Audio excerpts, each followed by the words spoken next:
ಬಳ್ಳಾರಿ ಗಮನ ಸೆಳೆದ ತುಂಗ ಆಷಾಢ ನಾಟ್ಯ ವೈಭವ.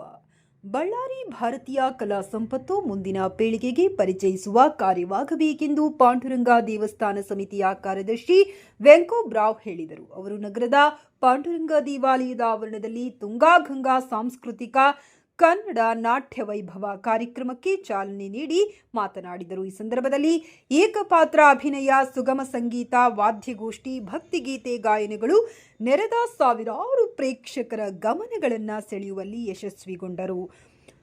ವೃತ್ತ ಶಿಕ್ಷಕ ಬಸವರಾಜ್, ವಸುಂಧರಾ, ಸಹನ, ಸನ್ನಿಧಿ, ನಚಿಕೇತ್ ಸೇರಿದಂತೆ ಅಪಾರ ವಿದ್ಯಾರ್ಥಿಗಳಿಂದ ಸಾಂಸ್ಕೃತಿಕ ಕಾರ್ಯಕ್ರಮಗಳು ಗಮನ ಸೆಳೆದವು.